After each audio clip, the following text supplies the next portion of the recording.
संजय जी बहुत धन्यवाद।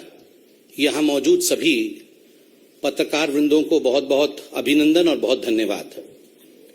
एक बहुत ही गंभीर विषय को लेकर भारतीय जनता पार्टी ने आज ये प्रेस कॉन्फ्रेंस बुलाया है और आप सभी जानते हैं गुजरात दंगे 2002 में जिस प्रकार से तत्कालीन मुख्यमंत्री गुजरात के और वर्तमान के हमारे प्रधानमंत्री माननीय मोदी जी को अपमानित और उन्हें बदनाम करने की चेष्टा उस समय की political party, ruling political party Congress ने जिस प्रकार का षड्यंत्र रच के किया था, समय के साथ धीरे धीरे परत दर परत सच्चाई सामने आ रही है।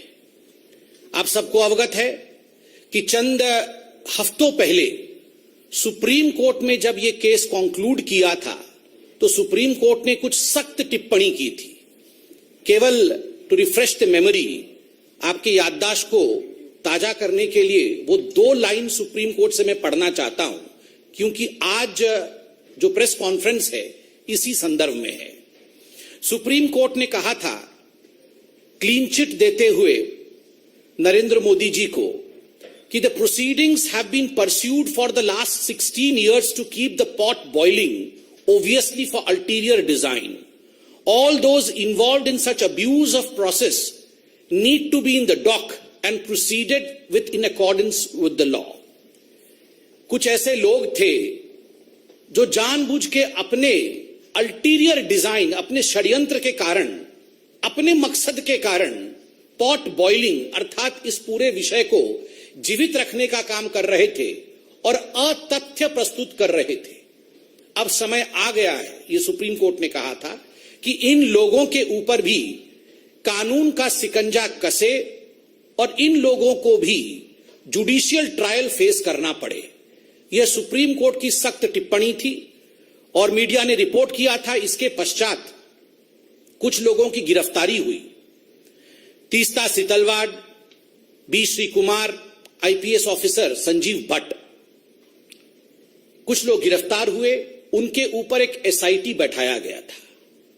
आज सुबह से मीडिया रिपोर्ट के माध्यम से देश देख रही है कि ये जो एसआईटी है, एसआईटी ने अपने एफिडेविट को कोर्ट में सबमिट किया है। एफिडेविट ने अपने जांच को कंक्लूड करके ये जो रिपोर्ट रखा है, बहुत सारे सत्य को ये सामने लाती है। It reveals shocking truth, shocking facts have come to the fore after the SIT report in front of the court. बहुत स्पष्ट रूप से यह एफिडेविट कहती है कि तीस्ता सितलवाड़ और उनके साथी, उनके सहयोगी जो काम कर रहे थे, वो मानवता के लिए काम नहीं कर रहे थे। वो एक पॉलिटिकल डिजाइन के साथ, एक पॉलिटिकल ऑब्जेक्टिव के साथ, एक राजनैतिक मंसूबे के साथ काम कर रहे थे। और उनका मंसूबा क्या था? उनका 2 टूक मंसूबा था। They had 2 objectives. ये 2 पॉलिटिकल ऑब्जेक्टिव्स क्या थे? प्रथम पॉलिटिकल ऑब्जेक्टिव था dismissal and destabilization of the publicly elected Gujarat government। उस समय जो राज्य की सरकार थी गुजरात में, किस प्रकार से उसे बर्खास्त किया जाए और उसे अस्थिर बनाया जाए, यह प्रथम राजनीतिक मनसा, यह प्रथम पॉलिटिकल ऑब्जेक्टिव तीस्ता सितलवाड़ और उनके मित्रों का था, उनके साथियों का था। और जो दूसरा मनसा था, the second political objective was to frame innocent people in Gujarat right 2002, जिसमें आदरणीय प्रधानमंत्री नरेंद्र मोदी जी का नाम भी शामिल है। किस प्रकार से नरेंद्र मोदी जी के नाम को शामिल किया जाए, किस प्रकार से उन्हें अपमानित किया जाए, उनको किस प्रकार से पदच्युत किया जाए, किस प्रकार से उन्हें परेशान किया जाए, ताकि भविष्य का एक लीडर जो भारतीय जनता पार्टी को आगे लेने की क्षमता जिसमें है, उसे रोका जा सके। इस मनसा के साथ तीस्ता और उनके साथी काम कर रहे थे। ये जो पॉलिटिकल ऑब्जेक्टिव था, इसका खुलासा एफिडेविट में हुआ है। एफिडेविट ने स्पष्ट रूप से कहा है कि ये जो कॉन्स्पिरेसी, ये जो षड्यंत्र है, this conspiracy was to malign the image of Gujarat. केवल नरेंद्र मोदी और केवल राजनीतिक दृष्टिकोण से नहीं, गुजरात किस प्रकार से इसमें उसके चित्र को मलिन किया जाए, इमेज ऑफ गुजरात को धक्का पहुंचे, यह षड्यंत्र भी तीस्ता सितलवाड़ और उनके साथी कर रहे थे। और दुख का विषय, जो हम कह रहे थे, जो हम सोच रहे थे जिस पर डिबेट और डिस्कशंस होते थे, आज एफिडेविट में वो हकीकत सामने आया है कि षड्यंत्र तो हुआ, षड्यंत्र के रचयिता कौन थे? Who were the ones who were driving these conspiracies? Ahmad Patel, Shri Ahmad Patel, जो पूर्व के कांग्रेस के दिग्गज नेता, राज्यसभा के मेंबर ऑफ पार्लियामेंट और मुख्यतः chief political adviser to the then Congress president Sonia Gandhi. मैं आज इस मंच से अहमद पटेल जी की शांति की कामना करता हूं।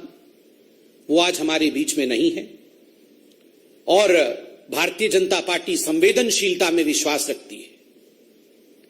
अहमद पटेल तो मात्र एक नाम है, he is just a name. The driving force behind Ahmed Patel was his boss Sonia Gandhi. Ahmed Patel तो मात्र एक नाम है, काम तो सोनिया जी का था।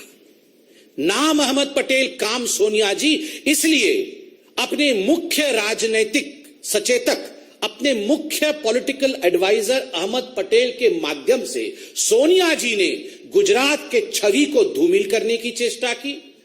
अहमद पटेल जी के माध्यम से सोनिया जी ने नरेंद्र मोदी जी को घेरने की चेष्टा की, उन्हें अपमानित और उन्हें किस प्रकार से निष्कासित किया जाए इसकी चेष्टा की। और ये पूरे षड्यंत्र की रचयिता सोनिया गांधी है। और आगे बड़े स्पष्ट शब्दों में ये एफिडेविट कहती है, मीडिया से हमने एफिडेविट डाउनलोड किया है क्योंकि मीडिया एफिडेविट चला रही है। And I would like to quote from the affidavit, and I quote, the applicant Setalvad held a meeting with Ahmed Patel and received rupees 5 lakh at the first instance, where the money was given to her by one of the witnesses on the instructions of Patel. 2 days later, they met at the circuit house at Shahibabad in Ahmedabad, where she received rupees 25 lakh more from Patel. This amount was not for relief work, as relief activity was carried out by Gujarat Relief Committee. There were many other political leaders in the meeting. पैसे दिए गए और जो पहला किस्त गया है वो पहला किस्त 5 + 25 अर्थात 30 लाख का पहला किस्त सोनिया गांधी जी ने तीस्ता सीतलवाड़ को दिया।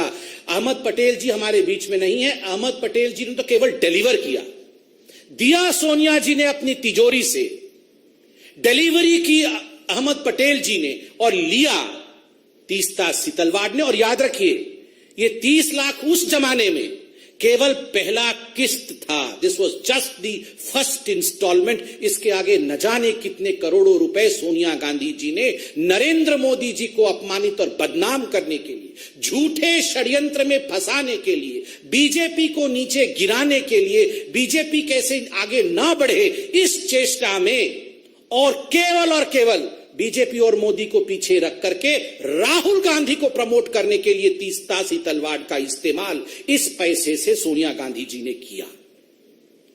और एक बड़ी बात जो एफिडेविट कहती है, this money was not for relief work. ये पैसा कोई रिलीफ वर्क के लिए नहीं था, किसी गरीब के लिए नहीं था, किसी दुखियारी के लिए नहीं था। ये पैसा उनके पर्सनल यूज के लिए था, क्योंकि गुजरात रिलीफ कमेटी बनी हुई थी। जो भी पैसा रिलीफ वर्क के लिए जाता था वो इस कमेटी में जाता था। और दूसरे पॉलिटिकल लीडर्स के साथ भी मीटिंग हुई। सबसे बड़ी बात है, यह एफिडेविट कहती है 4 महीने बाद पुनः एक क्लैंडेस्टीन, कोट अनकोट क्लैंडेस्टीन माने चोरी चोरी चुपके चुपके, चोरी चोरी चुपके चुपके रात के अंधेरे में ये सारे षड्यंत्रकारी, कौन? तीस्ता सीतलवाड़, संजीव भट्ट, श्री कुमार, ये कहां मिले? ये अहमद पटेल जी के घर में मिलते हैं और उसके बाद कांग्रेस के बड़े बड़े दिग्गज नेताओं के साथ मिलते हैं। What was the purpose? The only purpose was to destabilize and dismiss the Gujarat government and to defame the then CM of Gujarat, Narendra Modi ji. एक ही मकसद था, उसको लेकर इनकी मीटिंग होती है। आज जो रिपोर्ट आए हैं वो दिल को दहला देते हैं कि ये सब जो षड्यंत्र कर रही थी, जो मैलिशियस काम कर रही थी तीस्ता सीतलवाड़, इससे प्रसन्न होकर, अति प्रसन्न होकर सोनिया जी ने पद्मश्री दिया 2007 में तीस्ता सीतलवाड़ को। केवल पैसे नहीं, पद्मश्री भी दिया गया। और ये पद्मश्री देने का काम तो अहमद पटेल जी नहीं, ये तो सोनिया गांधी जी खुद कर रही थी, चयन तो वही करती थी। और याद रखिए, ये तीस्ता सीतलवाड़ सोनिया गांधी जी के किचन कैबिनेट अर्थात एनएसी नेशनल एडवाइजरी काउंसिल की मेंबर थी। Teesta सितलवाड was one of the coveted members, a revered member of the National Advisory Committee of Sonia Gandhi, which was a non-constitutional body, and she worked according to the advices of Teesta Sitalwad. बंधुगण, आज अखबारों में यह भी छपा है कि तीस्ता सितलवाड राज्यसभा की सीट चाहती थी, राज्यसभा का नॉमिनेशन चाहती थी।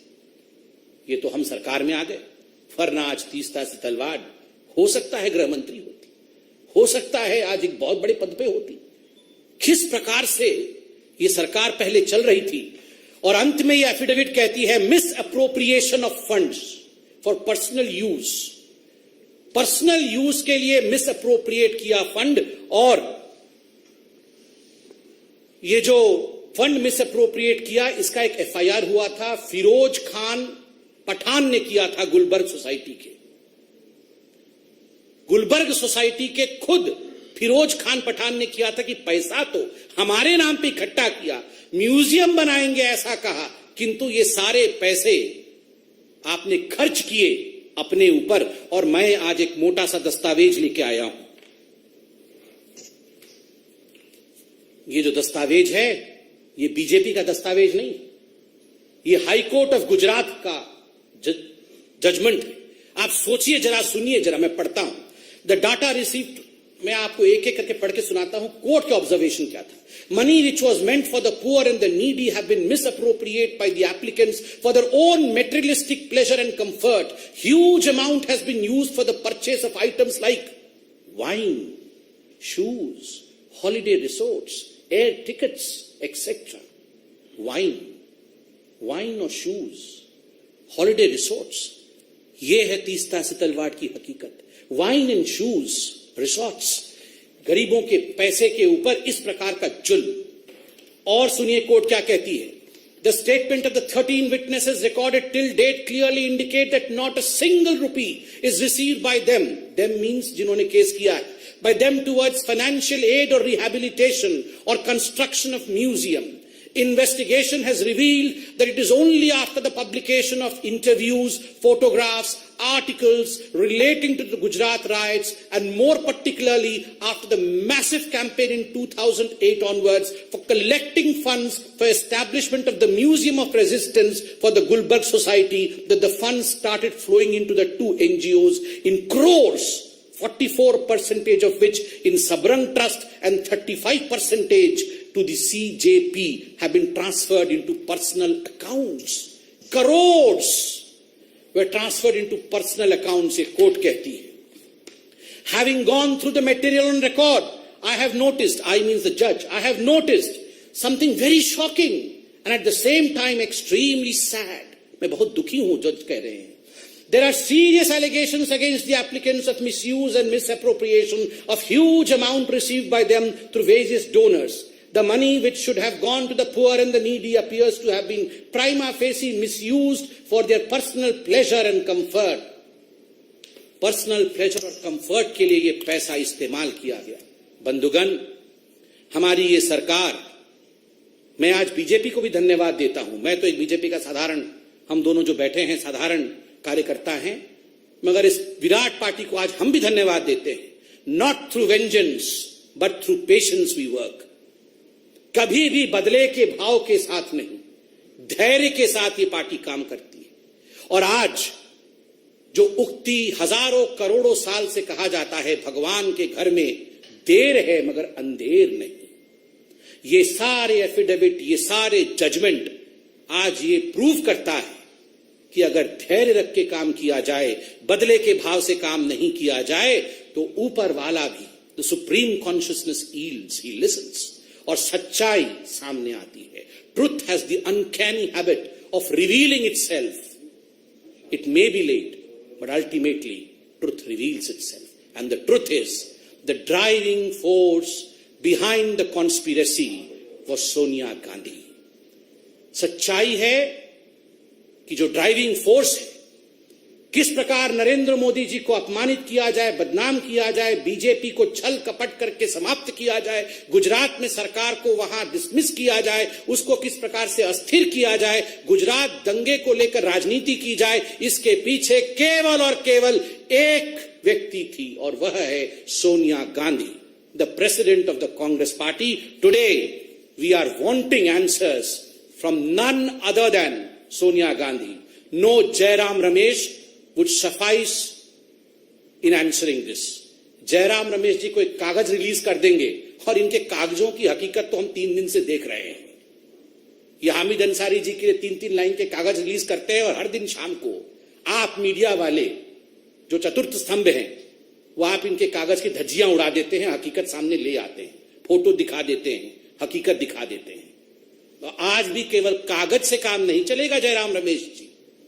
With a clear conscience, we beseech Sonia Gandhi ji to come and hold a press conference and address the nation as to why she was conspiring against. Millat times की खबरें पढ़ने, सुनने और देखने के लिए गूगल प्ले स्टोर से app download करें. यहां आप उंगली की क्लिक में पढ़ सकते हैं 4 जबानों में न्यूज, उर्दू, हिंदी, अंग्रेजी, बंगला. आप ऐप पर मिल्लत टाइम्स की वीडियोस भी देख सकते हैं.